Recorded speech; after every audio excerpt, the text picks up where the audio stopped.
Welcome to episode 26 of the Cohesive Home Podcast.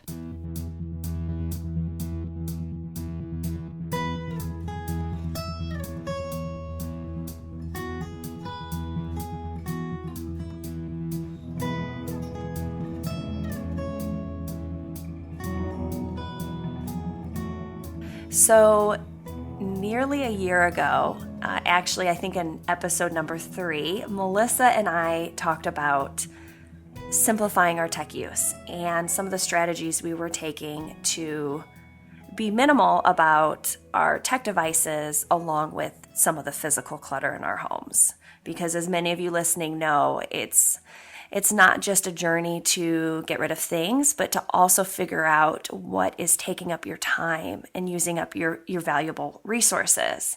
And so today we wanted to just talk to you, just as Kate and Melissa, two moms who are chatting about our tech use and what the impact has been on our daily lives since we did that last episode.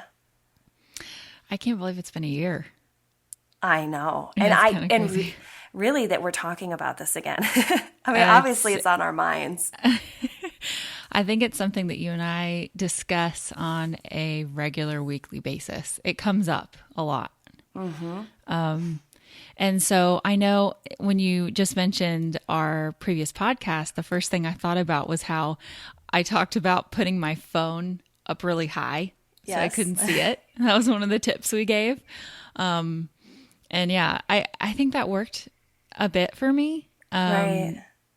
But yeah, since then I've kind of, I don't know, I've made some daring changes. So I don't know if you want to get into that first thing or if you kind of want to talk about some other stuff first. Well, so I was going to say first, if you haven't listened to episode 3, it's still a really great beginning conversation about minimalism and technology.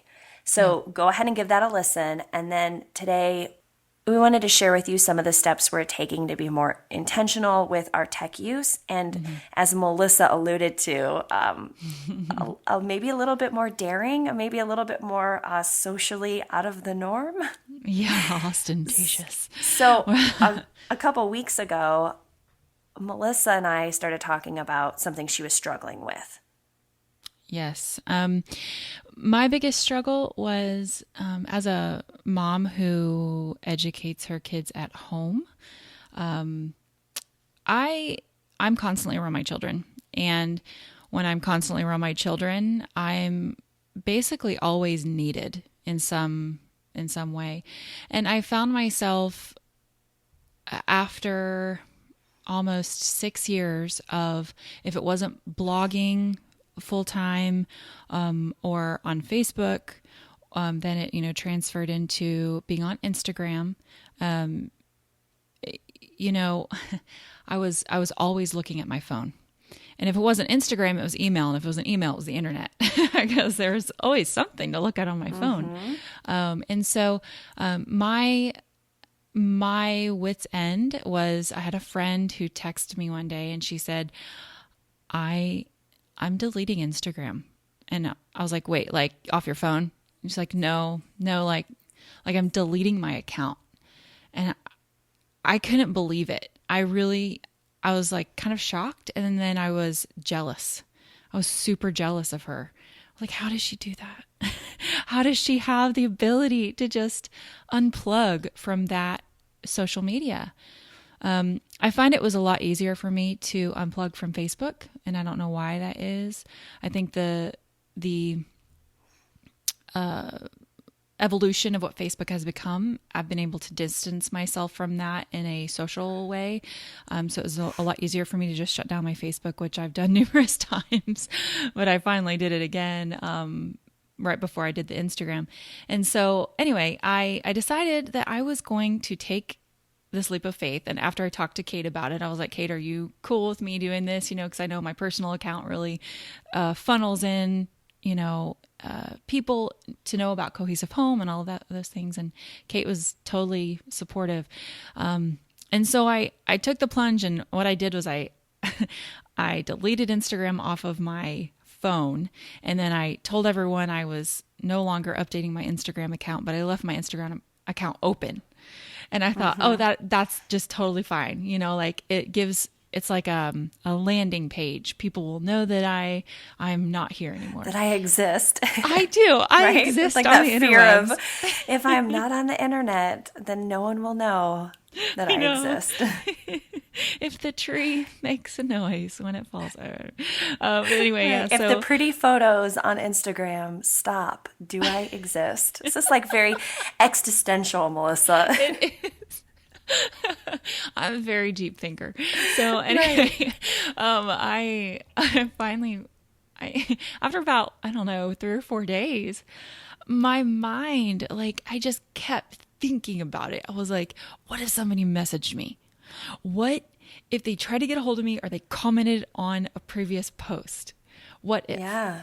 And so my brain was still wired to this thing that I've created, right? It's not that it was Instagram, it was this platform that I had created for myself. And so I was like, you know what? I looked at my husband, I go, I have to delete it. And I had done chat books, which means like I sent all of my photos to an online account and they printed them off for me into a book form. And so I had those photos. And I went online and I searched really hard on how to delete Instagram because they make it very, very difficult for you to do it. But anyway, I did it, and it was like a huge weight was lifted off my shoulders. I finally felt free of this weight that I had created for myself. I know that some people, I've talked to a lot of friends that when they're on Instagram, they are on there purely for just to see friends' photos, and they don't follow bigger accounts or anything like that. And I totally get that. That's fine. For me, my personal journey was I didn't have the self-control to put it down. Right. So I actually deleted email, internet, and all social medias off of my phone. And that in itself has changed my life. Like, it changed my life. The last 2.5 weeks have been incredibly, my eyes have been more open, for a lack of a better way to explain it. Like, I feel like I'm more aware and in tune with my kids. I know, and I'm sure a lot of moms can relate to this, but if I had my phone in my hand, even if I was just looking up something that was valuable, my daughter, my son, anybody would be like, hey, mom, Yeah. And like on the third or fourth one, I'd go, yeah. What's up? And my kids have actually told me that I've asked them, I was like, look, can you tell a difference in me? Like, can you tell that I'm more available to you? And they all three resoundingly said yes. They were like, yeah, you pay attention more. And for me, that was a value that I can't put a price on. Like, that was something I cannot put a value on. Like, it's priceless. So for me, I had to get rid of it. In no way am I saying everyone should just go and delete Instagram. But yeah, Kate, your reaction to it was, you were so incredibly supportive. I really appreciate it. Deep down inside, I was actually really uncomfortable. Yeah. And just, I think because you were being brave, and it forced me to reconsider my own actions. Mm-hmm. If everyone else around me is doing this, like we're all on our phones, we're keeping our Instagrams active and all of that, then that's okay, right? Like, if everyone else is doing it, I mean, yeah. I know Mom said not to do what everyone else did. Like, if they all jumped off the cliff, like, you wouldn't do that too, right? It's a little mom advice there. Yeah. But for some reason, that has been my direction the last couple of years since I joined Instagram. Mm-hmm. And so anyway, Melissa's decision made me uncomfortable. And I actually took a week off from Instagram myself while Kirk was recording his EP. So that was probably about 2 weeks ago now, right when Melissa was in the process of pulling the plug on hers. And it was great. Mm-hmm. I had a lot of free time. It was very weird. I didn't realize I mean, if you're listening, you may not have a problem with social media as Melissa and I do or have had, but even just 10 seconds, right? Just those like 10 or 20 seconds you spend checking to see if there's anything that's happened. Those seconds were so damaging because they pulled my attention away from whatever it was I was working on. Yeah. And I also noticed I lost the ability to focus. So like I couldn't sit and just read a book because I'd read a couple pages and I'd be like, maybe I should check my email. Yeah. Your mind wanders. I wonder if this, oh my goodness, Yeah. I know. And it's, that made me very sad. So my week that I took off was an eye-opening exercise. Yeah. Well, and I hope that that's something that, you know, anyone that's listening, just to even try it for a week, to feel the difference and what it feels like, is great. I think it's a good exercise to have for everyone, even just once in a while. If you want more information on what kind of spurred me to do this, other than my friend doing it, there's a guy, he's a doctor, his name's Cal Newport. I'll link to his TED Talk in the show notes. He's just brilliant on this topic, and he gives some very, very good, solid arguments as to why we shouldn't have social media. Now, he clumps even Pinterest and things like that. I know a lot of people are kind of addicted to Pinterest. Now, I didn't give up my Pinterest. I like using I'm not really it into it. No, I don't. I use it as like a search tool, right? So Right. like I go on there, and instead of Googling for a recipe or something, I'll go to Pinterest because it's the biggest collection of those things. So, sorry, I choked on my spit. So I really enjoy, using that, and it's not a hindrance in my life. I'm not saying all tech is bad either. I mean, I started a new blog, which I can link to that as well, kind of sharing some of my experiences and things that I've, have had so far with, cutting the cord on these things. And I want to share things about my family and things we're doing on Cohesive Home and all of those great aspects of my life. But I can do it on my own time. I can do it when I have the available time to sit down and blog about it. So I feel like it's a more structured Instagram for me. Well, and I think it's also not as tempting because you can't just easily pop into a blog on your phone and write a post in 30 seconds like you could if you were, scrolling through your Facebook feed or on Instagram, right? Like you have to be a little bit more intentional with writing a blog. Yeah, a blog post. I think also another thing that people keep asking me is, I've been knitting some hats and stuff, and they're like, oh, well, what are you going to do? Like, how are you going to sell your stuff? I'm like, well, I'm still on Etsy, but the other thing was it kind of made me, it was kind of great. I think one of the first things I really noticed was that I had to think outside of the box, pun intended. Yeah. It made me go, oh, how am I going to drive sales? How do I do these things? And really, it's funny. I could probably still harness the power of social media by sending people things and they could post about it. Or I thought, oh, well, next winter, I'm probably going to, try and do some shows to where I go out and I talk to the consumer, and I'm You're going to actually talk to people in person? What is that? I'm going to interact with people. And, oh my goodness. Yeah, face-to-face community. Yeah, it's kind of scary actually. Right.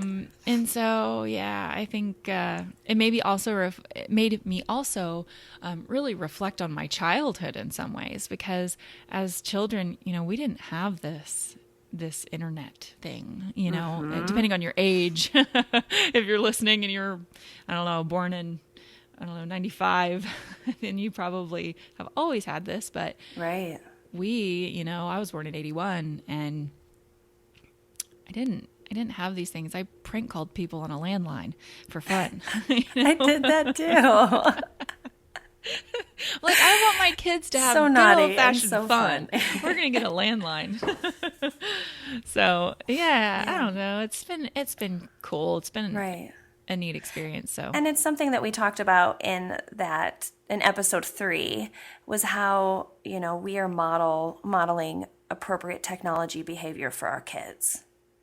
And again, like I'm pretty sure I said exactly this in that episode, but if we are too busy to look up from our phones, to engage with our kids face to face, to truly be present, then what are we teaching them about relationships? And that is a hard thing for me to look at as a mother, because it is important to me that my kids feel loved, that they know that they are the most important thing in my life.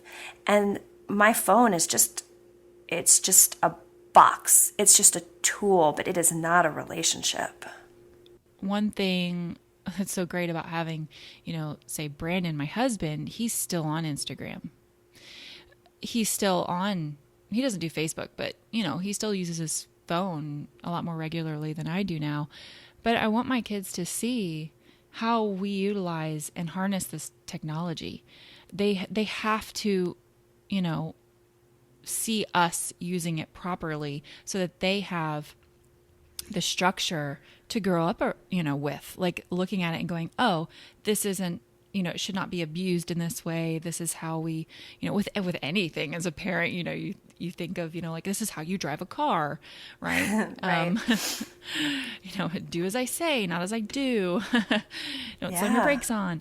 But anyway, I don't know. I just think that there are, for me, it was a very like extreme thing.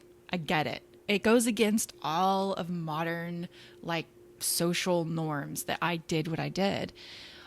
But for me, it's the best way I can teach my children, right? Now, my husband, he's still on there and doing things, the kids will see him on his phone, but he's trying to rein that in and be more aware of what he's showing the kids. So, and then I think it becomes a movement within your family. You start to move away from the tech devices and come closer together in a way that I think the modern family is really struggling with. We're struggling with the hold these devices have on us. Mm-hmm, exactly. And Melissa, something else that I remember from that TED Talk, because I obviously ended up watching it after Melissa did the Cal Newport one, was he talked about how technology has this slot machine effect on our brains. Yeah. Where you're like, I just want one more turn on the machine, like one more pull of the slots. Actually, I've never been gambling. Is that how that works? One more cha-ching, cha-ching. There we go. I don't know. Yeah, I don't. I have been to Vegas and I did not play any casino games. Really? I'm so penny boring. slots are so fun. No, girl, Maybe that's my problem. super boring. Anyway, so Cal Newport talked about the slot machine effect, just, like this pull, this like desire to just keep doing the behavior over and over again, and how that applies to our phones. And so, I'm not quite ready to pull the plug on Instagram. Yeah. Obviously, if you follow me, you'll know that I'm still posting regularly. Yeah. But I do think about how it would impact my life if I did. Yeah. Would I have greater focus? Would I be able to get more meaningful work done? Am I wasting my time with social media in a shallow way when I could be doing, deeper and longer lasting work? I don't know. I'm still working through those questions. So if you're listening and you're like, I'm not giving up my social media, or maybe, I'm thinking about it, but I'm scared, I'm with you. Yeah. And I don't know all the answers yet. Yeah. And if you want encouragement, or if you just want to talk about it, or if you have a question to either one of us about this topic, please do not hesitate to email us. I'm definitely an open book on this, and I know Kate is as well, with our struggles. And this is something, it's just been an ongoing struggle, and I don't know, I'm sure that maybe something else will replace it at some point in my life, that I have to kind of deal with. But yeah, for me, this is the best decision for me. Well, I am proud of you, Melissa. I really am. And I just want to encourage those of you listening to just be intentional with your tech use. Think it through. Think about what value it's adding to your life. And just like you would declutter your physical belongings, also think about your mental clutter and what's using up your time. Yes, I think that is probably the biggest point that I really wanted to make today. Was here at Cohesive Home, we talk about minimalism. That is one of the founding pillars of, why we started this community. And for me, decluttering and getting rid of my things, and for anyone, it's difficult, but it's like pulling a Band-Aid off. You just do it, and then you feel better. When you look at your tech use, pulling that Band-Aid off or making sure that you get rid of the excess is, whether that's completely getting rid of something or just minimizing your time and being more intentional with what you're doing and where you're putting your time. Those principles apply there, just because you're minimalist in your things, I really think people need to be minimalist in their tech use as well. They go hand in hand. So yeah, chew on that. I don't know. Ooh, this is a meaty topic today, Melissa. I'm sorry. We'll do a really lighthearted one next time. Yeah, exactly.